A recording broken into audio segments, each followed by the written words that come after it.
Grinch hated Christmas the whole Christmas season. Now please don't ask why. No one quite knows the reason.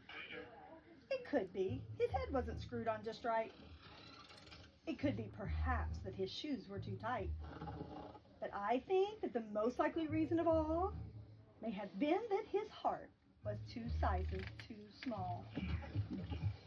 But whatever the reason, his heart or his shoes, he stood there on Christmas Eve hating the Who's, staring down from his cave with a sour, grinchy frown at the warm lighted windows below in their town. For he knew every Who down in Whoville beneath was busy now hanging a mistletoe wreath. And they're hanging their stockings, he snarled with a sneer. Tomorrow is Christmas, it's practically here. Then he growled with his Grinch fingers nervously drumming. I must find some way to stop Christmas from coming. For tomorrow, he knew, all the Who girls and boys would wake bright and early. They'd rush for their toys. And then, oh the noise, noise. That's one thing he hated. The noise. Then the Who's, young and old, would sit down to a feast. And they'd feast. And they'd feast. And they'd feast. They'd feast on Who pudding and rare Who roast beef, which was something the Grinch couldn't stand in the least. And then they'd do something he liked least of all. Every Who down in Whoville, the tall and the small, would stand close together with Christmas bells ringing. They'd stand hand in hand, and the Who's would start singing. They'd sing and they'd sing and they'd sing. And the more the Grinch thought of this Who Christmas thing, the more the Grinch thought, I must stop this whole thing. Why, for 53 years I've put up with it now. I must stop this Christmas from coming. Ow. Then he got an idea. An awful idea. The Grinch got a wonderful, awful idea. I know just what to do. The Grinch laughed in his throat. And he made a quick Santa Claus hat and coat. He chuckled and clucked. What a great Grinchy trick. With this coat and this hat, I look just like Saint Nick. All I need is a reindeer. The Grinch looked around. But since reindeer are scarce, there was none to be found. Did that stop the old Grinch? No, the Grinch simply said, if I can't find a reindeer, I'll make one instead. So he called his dog Max. Then he took some red thread and he tied a big horn on the top of his head.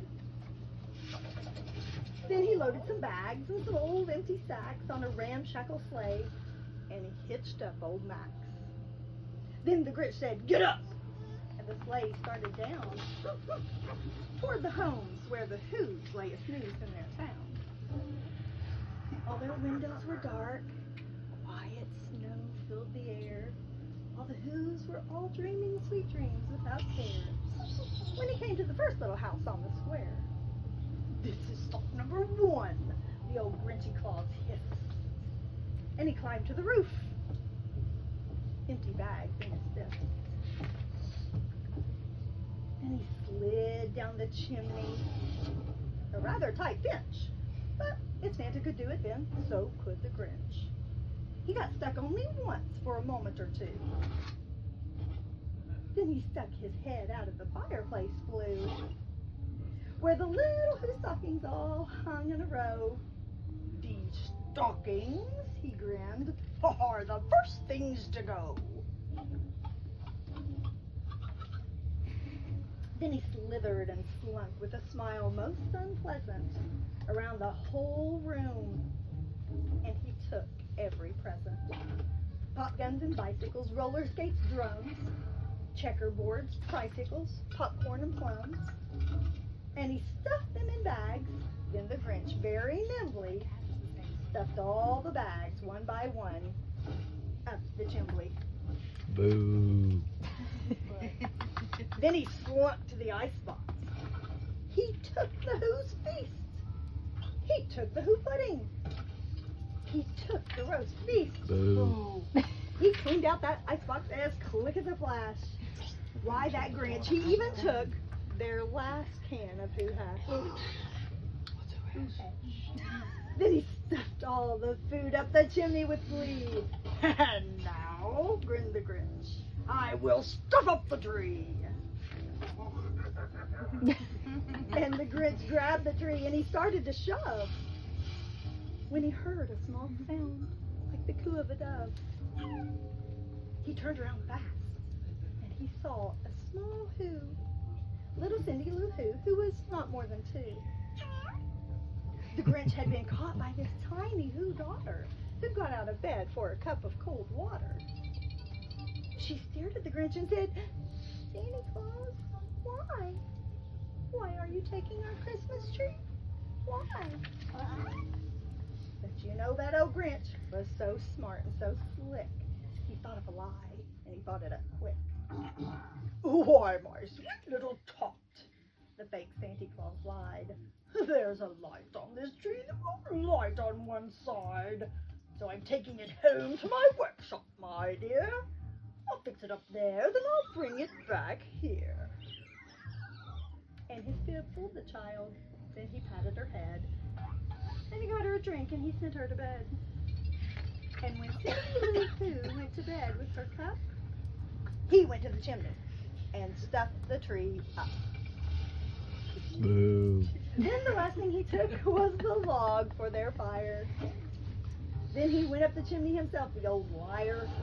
On their walls he left nothing but hooks and some wire. And the one speck of food that he left in this house was a crumb that was even too small for a mouse. Then he did the same thing to the other Who's houses, leaving crumbs much too small for the other Who's mouses. Boo. It was dawn, all the Who's still abed, all the Who's still a snooze, when he packed up his sled. Packed it up with their presents, the ribbons, the wrappings, the tags and the tinsel, the trimmings, the trappings. 3,000 feet up the side of Mount Crumpet, he rode with his load to the tip top to dump it. Pooh, pooh to the Who's. He was graciously happy. They're finding out now the new Christmas is coming. They're just waking up, I know just what they'll do. Their mouths will hang open a moment or two. Then the Who's down in Whoville will all cry. That's a noise, grinned the Grinch, that I simply must hear. So he paused, and the Grinch put his hand to his ear.